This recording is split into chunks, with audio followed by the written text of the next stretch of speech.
HSC plus plus freelancing tutorial 2020 এর আজকের পর্বে তোমাদের স্বাগত জানাচ্ছি। আমি মোহাম্মদ আব্দুর রহিম সুমন।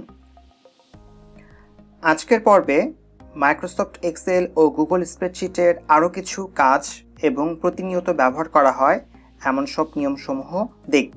আজকের পর্বে আমরা যা শিখতে যাচ্ছি, কিভাবে ডুপ্লিকেট ডেটা ডিলিট করা যায়, কিভাবে ডেটার উপর নির্ভর করে রো মার্ক করা যায়, ফ্রিজ প্যান্স এর ব্যবহার, এক্সেল ও গুগল শিটের সুবিধা অসুবিধা, কিভাবে গুগল শিট ওপেন করা ও শেয়ার করা যায়, কিভাবে গুগল শিট শেয়ারের মাধ্যমে একাধিক ব্যক্তির সাথে কাজ করা যায়। আরো ভিডিও পেতে হলে আমাদের চ্যানেলটিকে সাবস্ক্রাইব করুন। প্রথমেই আমরা দেখব কিভাবে ডুপ্লিকেট ডেটা ডিলিট করা যায়। প্রথমে নিয়মগুলো একটু দেখে নেই। বিভিন্ন প্রক্রিয়াতে এই কাজ সম্পন্ন করা যায়, তবে তুলনামূলকভাবে সহজ কিছু মেথড সম্পর্কে আলোচনা করব। মাইক্রোসফট এক্সেল এর ক্ষেত্রে স্টেপগুলো হবে অনেকটা এমন, যেটুকুর মধ্য থেকে ডেটা ডুপ্লিকেট ডিলিট করতে হবে তা সিলেক্ট করতে হবে। অর্থাৎ স্প্রেডশিটের যে এরিয়ার মধ্যেকার বা যে এরিয়ার ভেতর থেকে ডুপ্লিকেট ডেটা চিহ্নিত করব এবং ডিলিট করব তা সিলেক্ট করে নিতে হবে। রিবন সেকশনের মেনু বার থেকে রিমুভ ডুপ্লিকেটস অপশনটি ব্যবহার করব। এখান থেকে প্রাপ্ত ডায়লগ বক্স থেকে যে কয়টি কলামের ডুপ্লিকেট ডেটা সিলেক্ট করতে হবে তা টিক মার্ক, তা চেক মার্ক অ্যাক্টিভ করে দিতে হবে। এরকম কিছু স্যাম্পল দেখা যাক। এখানে আমরা চাচ্ছি যে লন্ডন থেকে এই লন্ডন ভ্যালুটা শুধুমাত্র একটি বার থাকবে, এখানে ডুপ্লিকেট থাকবে না। যদি এরকম একটা প্রক্রিয়া সম্পন্ন করতে চাই, এরিয়াটাকে সিলেক্ট করব, সিলেক্ট করে নিতে পারি এভাবে। এরপর এই যে রিবন বার, আমরা সাধারণত এই হোম রিবন ট্যাবে থাকি বা হোম মেনুতে থাকি। ডেটা ট্যাবটি সিলেক্ট করতে হবে। ডেটা ট্যাব থেকে আমরা ডেটা টুলস এর আন্ডারে, ডেটা টুলসের ভেতরে আমরা এরকম একটা অংশ দেখতে পাবো। এর উপর মাউস পয়েন্টার নিলেই রিমুভ ডুপ্লিকেটস লেখাটি দেখতে পাবো। এখানে ক্লিক করলে কতগুলো কলাম থেকে এই ডুপ্লিকেট ভ্যালুগুলো আমরা ডিলিট করতে যাচ্ছি তা চিহ্নিত করে দিবে। যেহেতু এখানে ডি কলামের ভেতরের এর উপর ভিত্তি করে বা ডি কলামের ভেতরের ভ্যালুগুলোর উপর ভিত্তি করে ডুপ্লিকেটগুলো আমরা রিমুভ করব। ডি কলামটি রেখে বাকিগুলো চেক মার্ক, ডি কলামটা রেখে বাকিগুলো চেক মার্ক উঠিয়ে দেওয়া হলো। এবার ওকেতে ক্লিক করব। 22 ডুপ্লিকেটস ভ্যালু ফাউন্ড এবং রিমুভড, 6 ইউনিক ভ্যালুস রিমেইন। যতগুলো ডুপ্লিকেট ভ্যালু রিমুভ করার পর ইউনিক ভ্যালু রাখতে পারবে সেগুলোর সম্পর্কে একটা মেসেজ দিবে, কতগুলো ডিলিট করা হলো এবং কতগুলো রয়ে গেল। আমরা লন্ডনে একবার দেখতে পাচ্ছি। আমার এইটি কলামের উপর ভিত্তি করে যে ইউনিক ভ্যালুগুলো রয়েছে সেগুলোরই ডেটাগুলো শুধুমাত্র আমরা দেখতে পাচ্ছি। এভাবে আমরা ডুপ্লিকেট ডেটা মাইক্রোসফট এক্সেলে ডিলিট করতে পারি। এবার একই প্রক্রিয়াটি কিভাবে আমরা গুগল শিটে করতে পারি তা দেখব। গুগল শিট থেকে ডুপ্লিকেট ডেটা রিমুভ করার জন্য গুগল শিটের ফাইল ওপেন করতে হবে। এখান থেকে যাচ্ছি সিইও নামের যে অপশনটা রয়েছে, এই অপশনের সিইও ক্যাটাগরির একজন মাত্র ব্যক্তি থাকবে। তাহলে আমাদের বি কলামের উপর ভিত্তি করে ডেটাগুলোকে রিমুভ করতে হবে, ডুপ্লিকেট ডেটাগুলোকে রিমুভ করতে হবে। গুগল শিটের ডুপ্লিকেট ডেটা রিমুভ করার জন্য আমাদের যে ধাপ সম্পন্ন করতে হবে, মেনু বার থেকে ডাটা ক্লিক করতে হবে, প্রাপ্ত লিস্ট থেকে রিমুভ ডুপ্লিকেটস এ ক্লিক করতে হবে। রিমুভ ডুপ্লিকেটস এ প্রাপ্ত লিস্ট থেকে data has header row select করে দিতে হবে যদি হেডার রো শিটে থাকে, এবং একই লিস্ট থেকে সিলেক্ট অল টিক মার্ক না দেওয়া থাকলে তা করে দিতে হবে। সর্বশেষ রিমুভ ডুপ্লিকেটসে ক্লিক করতে হবে। এখানে আমরা ডেটা মেনুটা দেখতে পাচ্ছি, ক্লিক করব। এই মেনুটা থেকে আমরা সর্বশেষ নিচে এই রিমুভ ডুপ্লিকেটস এই অংশটা দেখতে পাবো। তালিকা থেকে রিমুভ ডুপ্লিকেটস সিলেক্ট করতে হবে। এরপর কোন কলামের উপর ভিত্তি করে আমরা ডুপ্লিকেট রিমুভ করতে চাচ্ছি, এখানে সিইও এই কিওয়ার্ডটা আছে বি কলামের মধ্যে। এখানে যেহেতু হেডার রো রয়েছে, নেম, তারপর কোম্পানি, টাইটেল, এই ধরনের হেডার রো রয়েছে, তাই আমি data has header row select করে নিলাম। এবার আমরা বাকিগুলোকে ডিসিলেক্ট করে দিচ্ছি। শুধুমাত্র কলাম বি এর সিইও এর উপর ভিত্তি করে বা কলাম বি এর উপর ভিত্তি করে আমরা ডুপ্লিকেট ডেটাগুলোকে রিমুভ করব। সর্বশেষ আমাদের কি করতে হবে? রিমুভ ডুপ্লিকেটসে ক্লিক করতে হবে। One duplicate row found and remove, 3 unique row remain. Remove duplicates deselect করে দিলাম। আমাদের প্রয়োজন কলাম বি এর উপর ভিত্তি করে, কলাম বি এর উপর ভিত্তি করে ডেটাগুলোকে রিমুভ করা। Remove duplicates, 2 duplicates row found and removed, 3 uniques remain. আমাদের সিলেক্টেড অংশ কতটুকু? আমাদের সিলেক্ট অংশ রয়েছে এই অংশটুকু, রো 6 পর্যন্ত সিলেক্ট করা ছিল। এটুকুর ভেতরে সিইও শুধু একটাই রয়েছে। এখন চাইলে এভাবে আমরা যে কোনো কলামের ডেটার উপর ভিত্তি করে গুগল শিট থেকেও ডুপ্লিকেট ডেটা রিমুভ করতে পারি।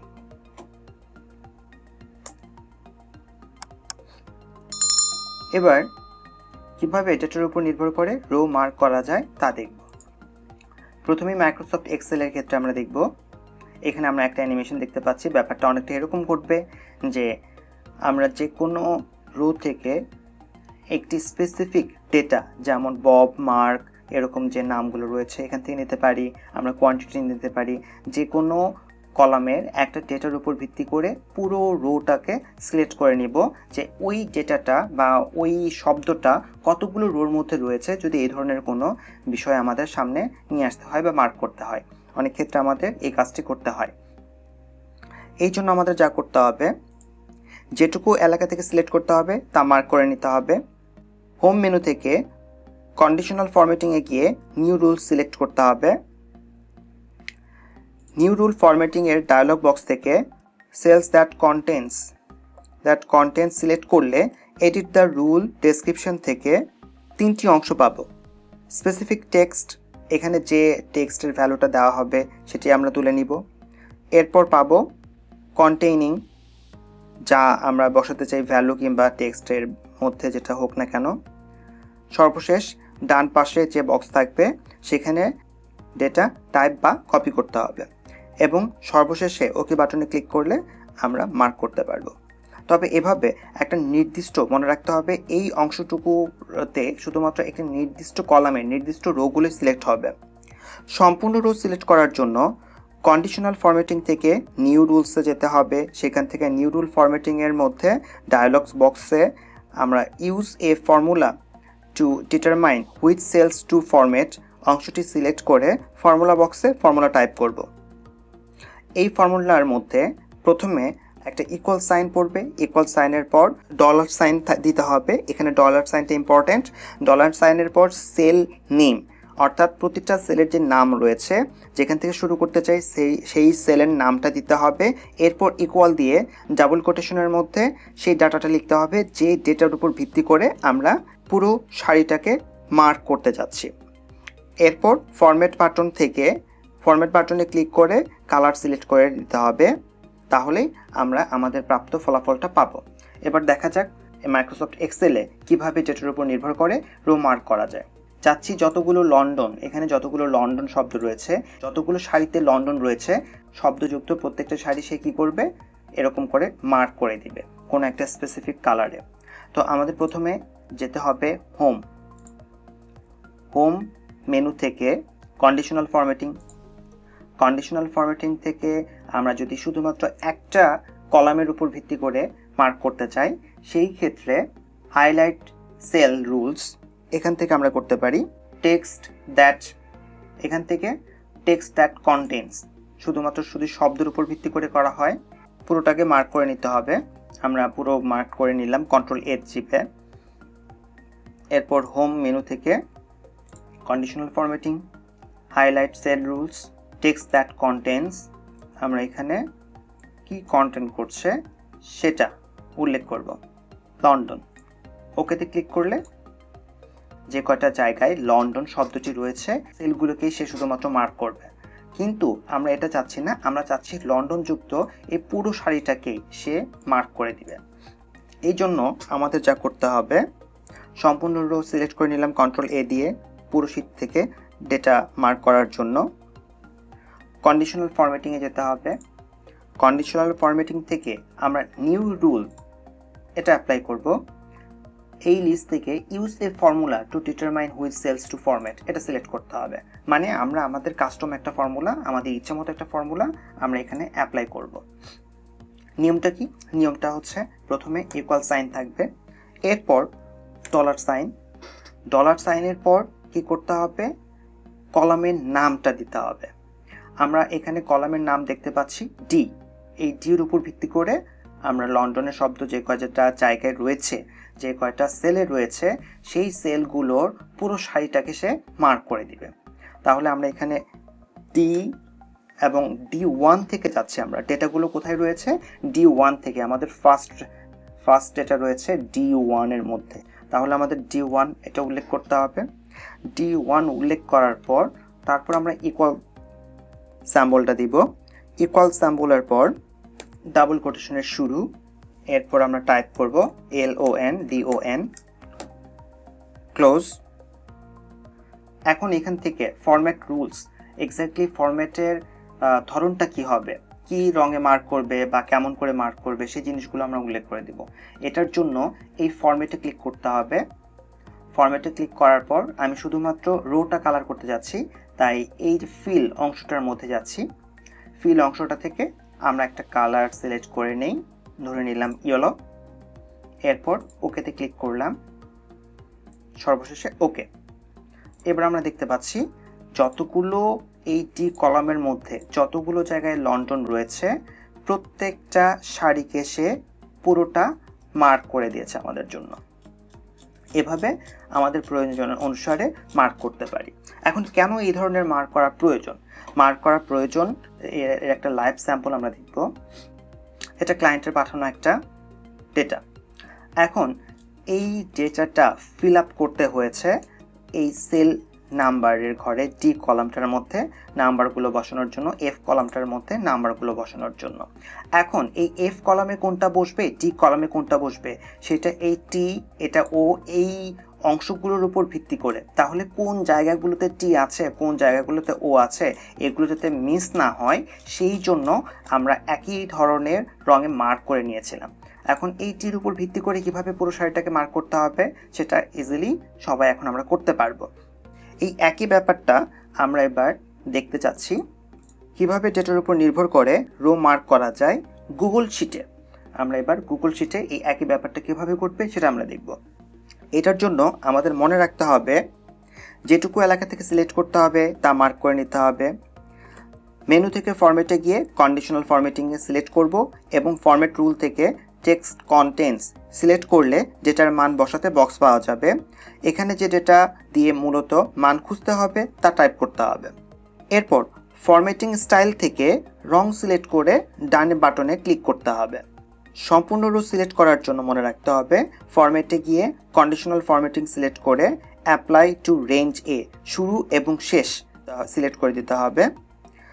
ফরম্যাট রুলস থেকে কাস্টম ফর্মুলাতে যেয়ে আমাদের কাস্টম ফর্মুলাটা উল্লেখ করতে হবে। একই রকমভাবে এক্সেলের মতো এখানে আমরা ফর্মুলার সূত্রটা লিখব এবং ফরম্যাটিং স্টাইল থেকে রং সিলেক্ট করে ডান বাটনে ক্লিক করলেই কাজটা সম্পূর্ণ হবে।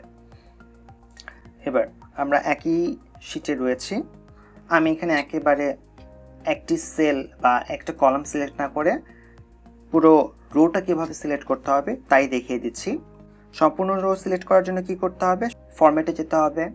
এই ফরম্যাট থেকে এই যে কন্ডিশনাল ফরম্যাটিং থেকে অ্যাড অ্যানাদার রুল, আমরা এটাতে ক্লিক করব। ক্লিক করার পর আমাদের এখানে অ্যাপ্লাই রেঞ্জ উল্লেখ করতে হবে।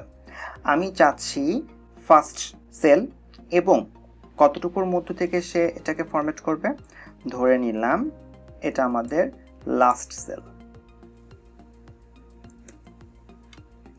লাস্ট সেল কত, লাস্ট সেল ধরে নিলাম N23, তাহলে একটা উল্লেখ করলাম N23। ওকে, তাহলে আমাদের এখানে সেল,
আর ভিডিও পেতে হলে